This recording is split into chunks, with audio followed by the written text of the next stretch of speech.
is it because it's my last time and they're just making sure I don't say anything? Right? And they were there, and I went, hi. They went, hi. I said, should I do the monologue? They went, please.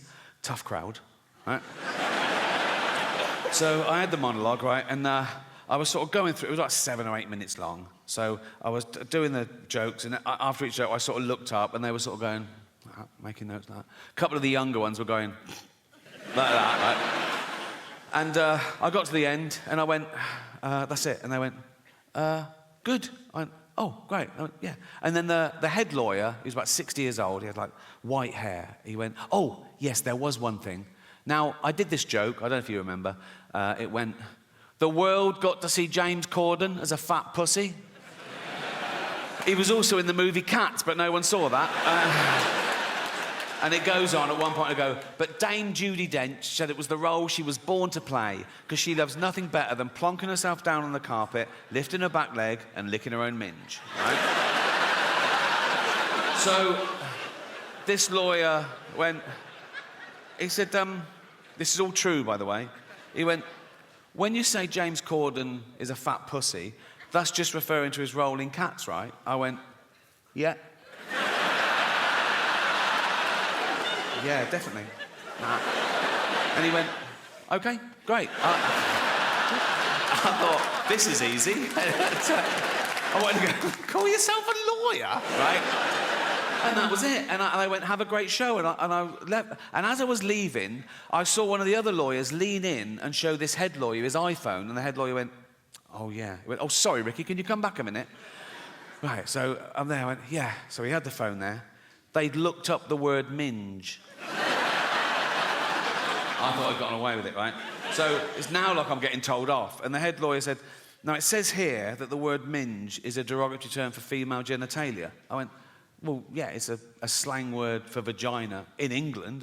You don't even use it here, do you? He went, no, we don't, but we go around the world, and with due diligence, now we know it's derogatory, we'll have to bleep that word live. I went, don't bleep the word, like, because people at home won't know what I've said. It'll ruin I said, it's literally the punchline. He said, if it's derogatory, I said, well, what word could I use that you wouldn't bleep? And he went, well, you could say vagina. I went, I'm not saying vagina, right?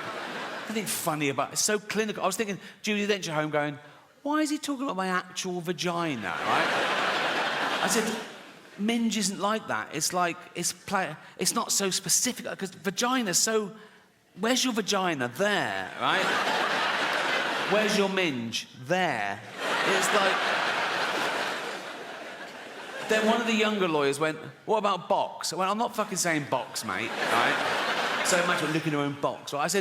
I said, minge is perfect. I said, people won't know what... If they're American, they won't know it. I said, it's not offensive. It's like... I said, kids use the word in England.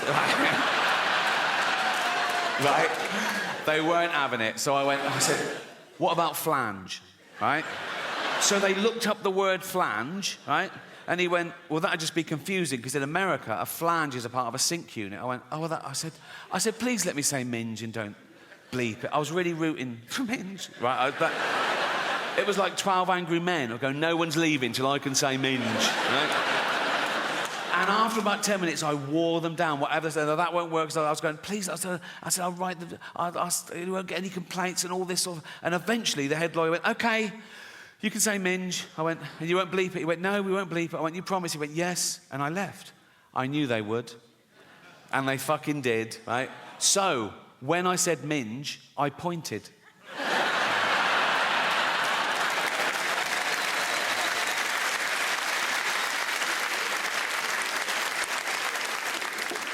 The most frequently asked question I get about the Golden Globes is always, was someone so angry about what you said about them? They came up to you afterwards and want to throw, and I always go, oh, God, no. I wouldn't even say if that had happened, because I don't like gossip, to be honest, right? There was one guy I thought took it the wrong way, right? It wasn't a bad... No, the cameras went to him, and I'm not in control of the cameras, so I think he was caught in the headlights. It was Elton John, right? But it wasn't a bad joke. I was introducing Madonna, okay? And I later found out that him and Madonna were in this feud, and he hated being mentioned in the same sentence as it. But I didn't know at the time. I was confused, right? And it wasn't part of the monologue, but I'm there for like 3 hours, right? And now and again, the stage manager put her head round the door and go, do you want to introduce so-and-so? And I go, yeah, fine. And I come out and I either do it straight or I ad-lib. And this was little ad-lib because I saw Elton in the front row, right? So this was a joke. I came out and I said, our next presenter is the Queen of Pop. Not you, Elton. Sit down, right? And he sort of went to him, he sort of went... and I was like, oh, fuck, he hated that. And I was thinking, why is he... I was like, oh, God, do you think I'm homophobic? Oh, I'm not homophobic. There's always in my head. Then I thought, he must have heard worse, right? In the 1980s, right, when Elton John was in the closet, he wasn't out, he was married to a woman, right? He was also chairman of Watford Football Club.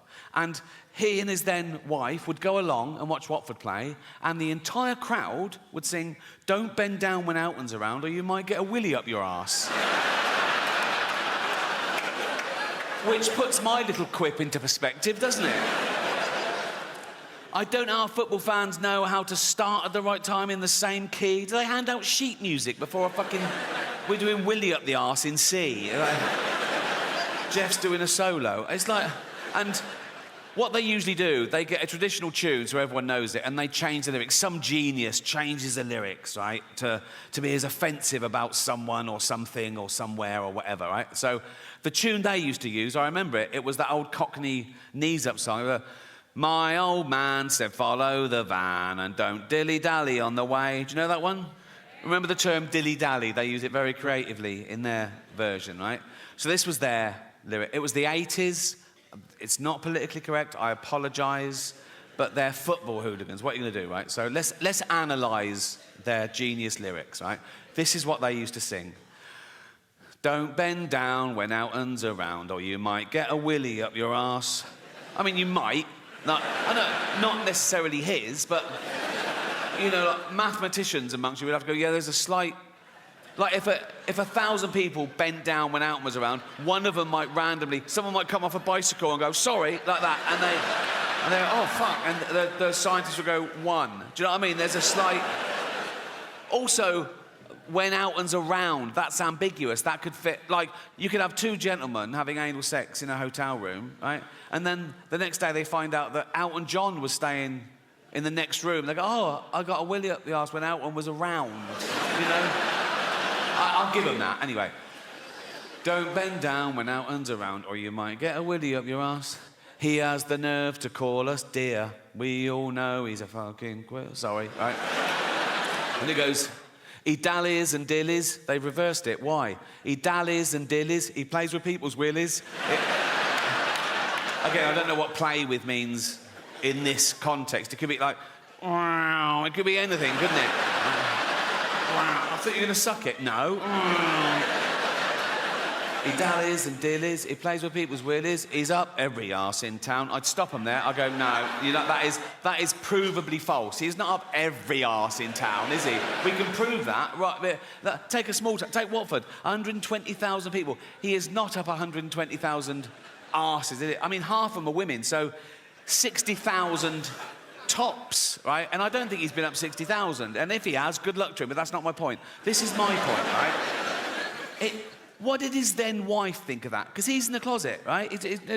You know, and she's just married Elton John the Pop. She couldn't be... She's in love. She's so proud of him. Elton John, and he's chairman of Watford. She goes like, I'm married Elton John the Pop star. I'm married to Elton John the Pop star. And then the entire crowd sing, don't bend down when Elton's around, or you might get a willy up your arse. She must have gone, why are they singing that, Elton? And he goes, I don't fucking know. Watch the game. You know what I mean? It must have been awkward. Well, that's nearly it for me, but I've just...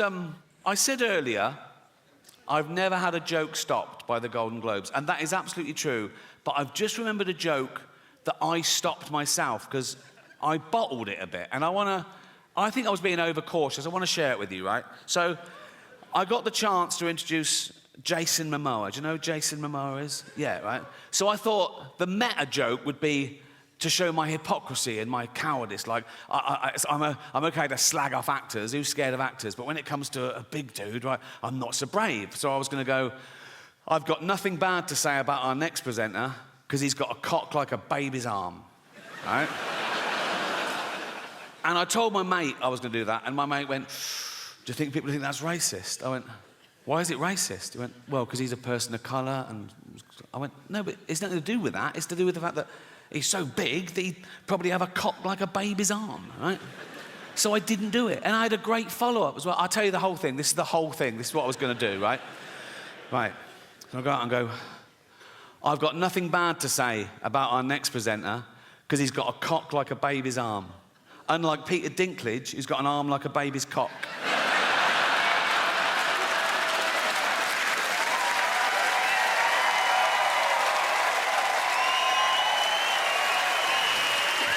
And we won, so fuck them.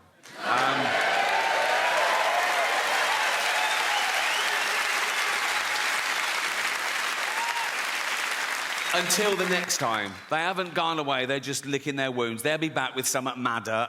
But remember who it is next time, right? It's always like these sort of educated, middle-class, privileged, elitist sort of people telling ordinary working-class people what they can and can't do and say and laugh, not realising how important comedy is to ordinary people. Like, when I was a kid growing up in Reading with nothing, right, humour was like a lifesaver. It was like a superpower, right?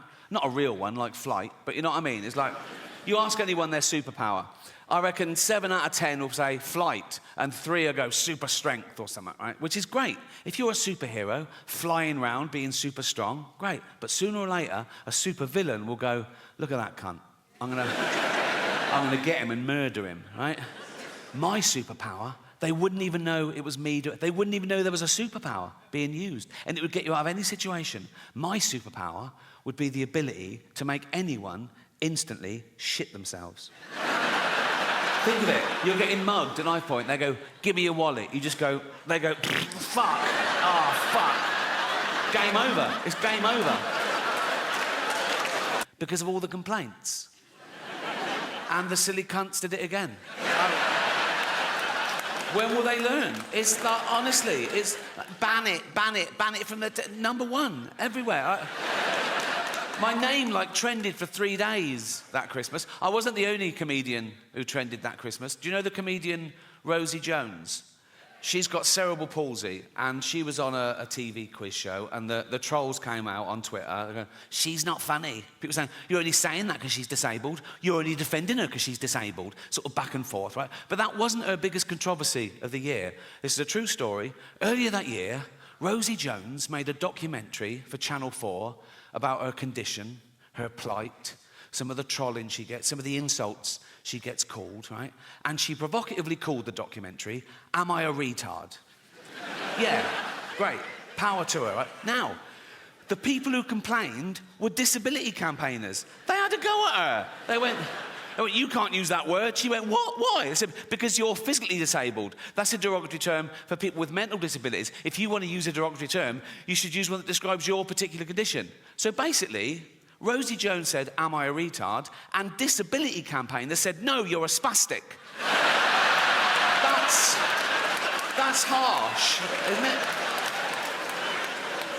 I mean, it's context. She was using it to empower people. She was called that. She didn't go, no, that's not me. She sort of embraced it and, you know, reclaimed the word.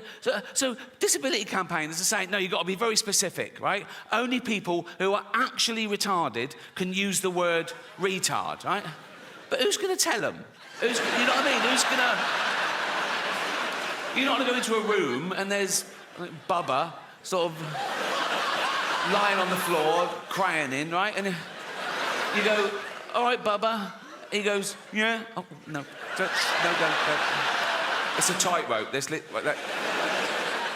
He goes, yeah. You go, you know you can say retard. Why? Think, you thick cunt. Just think.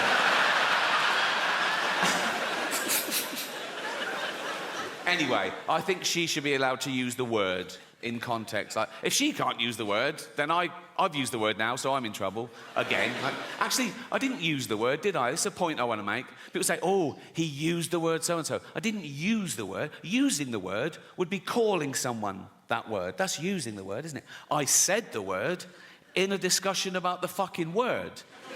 That should be allowed, shouldn't it, amongst adults? And if there's one thing we should all agree on, whatever side of the political